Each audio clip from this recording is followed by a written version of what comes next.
हे आहे ठोकशाही न्यूज 24, जिथे आवाज दाबला जात नाही, अन्यायाविरुद्ध वाचा फोडणारे.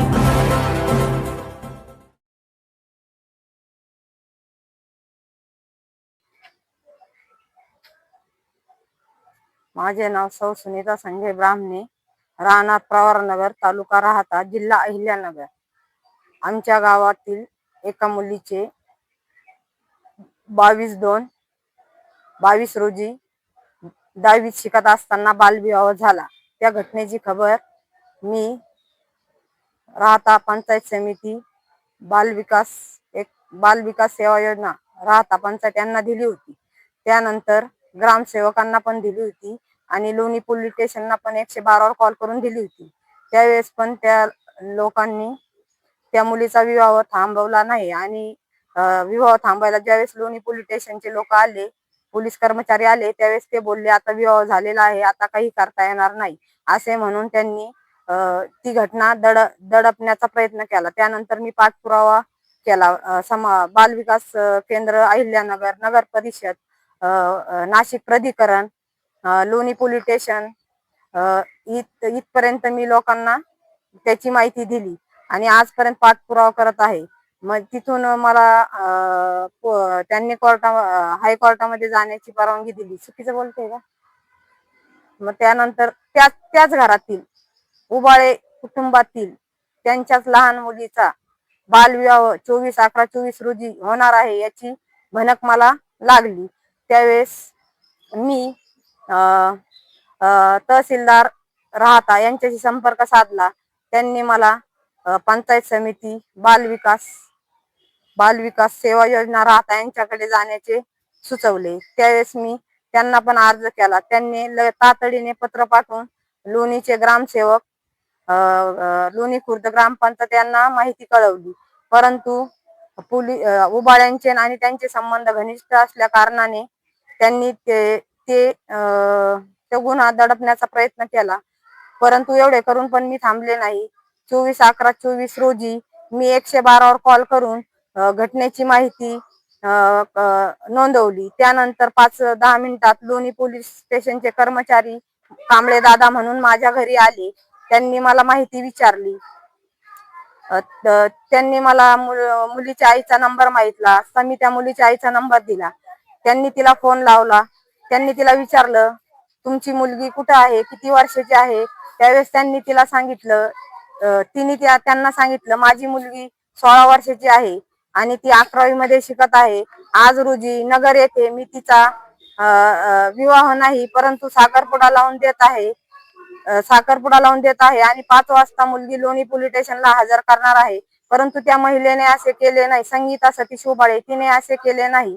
ती 25 तारखेला ती लोणी पोलीस स्टेशनला जाऊन स्वतःचे एकटीचे जबाब नोंदवले आणि 25 तारखेला ग्रामसेवकांकडे जाऊन तिथे तिचा स्वतःचा जबाब दिला की माझी मुलगी 16 वर्षाची असून मी तिचा बालविवाह करणार नाहीये. 2005 बालविवाह कायद्याचे समुपदेशन त्यांनी मला दिलेले आहे असा बॉन्ड करून तिने ग्रामसेवकांना दिला. परंतु मुलगी 2 दिवस घरी आली नाही. तिसऱ्या दिवशी त्या मुलीला अंधार पडल्यावर एका स्विफ्ट गाडीमध्ये आणून सोडण्यात आले. त्यावेळेस पण मी लक्ष दिले. मग त्या मुलीने गळ्यातले काढून 2 दिवस थांबून मुलगी पुन्हा तिकडे रवाना झाली. ती बाब माझ्या लक्षात आल्याच्या नंतर मी घटनेची माहिती नगर परिषद बाल विकास कल्याण यांना पुरवली आणि 1098 ला फोन केला.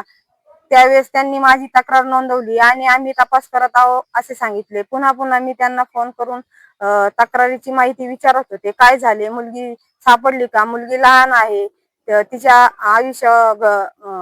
आयुष्यावर परिणाम होईल, तिचे भविष्य खराब होईल, मुलगी शाळा शिकत आहे, तुम्ही तातडीने चौकशी करा.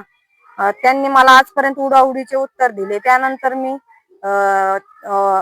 त्यानंतर डिसेंबर महिन्यामध्ये त्या मुलीला मी बघितले. मुलगी 7 महिन्याची गरोदर असल्याचे मला स्वतः दिसले.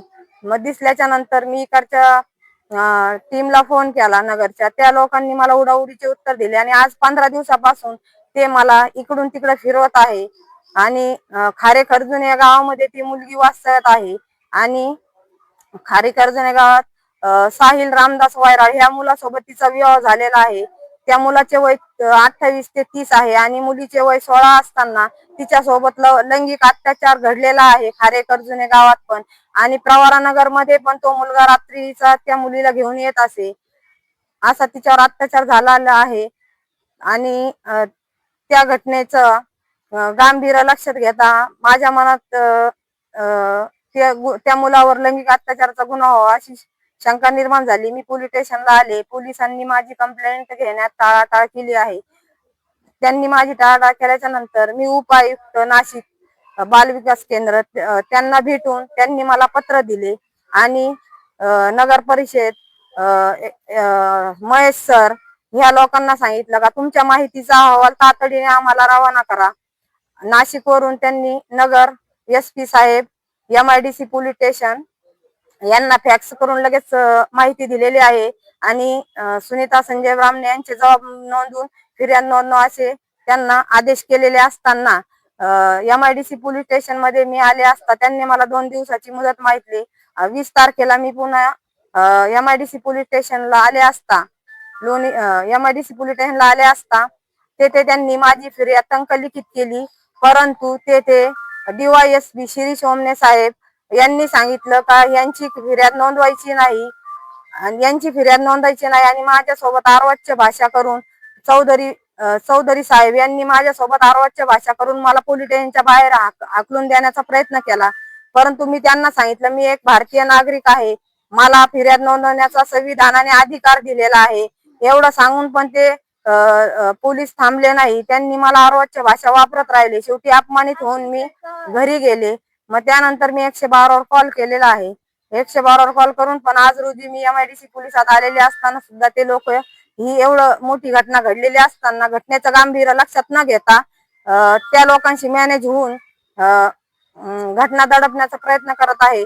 तर माझी SP साहेबांना विनंती आहे, मुलीची आई संगीता सतीश उबाळे, मुलीची मावशी व चुलती हिना सागर उबाळे, मुलीचा चुलता सागर गोरख उबाळे, मुलीची आजी कमल गोरख उबाळे, त्यांची शेजारी राहणारी मावशी उषाबाई राजेंद्र शिंदे, मानलेला मामा पप्पू गागरे, मॅजिक गाडीचा ड्रायव्हर जावेद पठाण, तसेच जे लोक लग्नामध्ये सहभागी झालेले आहेत त्यांच्यावर मुलावर पोस्को अंतर्गत कारवाई आणि या लोकांवर अल्पवयात मुलीचा बालविवाह लावून दिलेला आहे. या कलमान्वये गुन्हा दाखल करण्यात यावा आणि माझी गुन्हा नोंदवल्याची प्रत मला देण्यात यावा, अन्यथा मी अहिल्यानगर SP ऑफिस समोर आमरण उपोषण करणार आहे.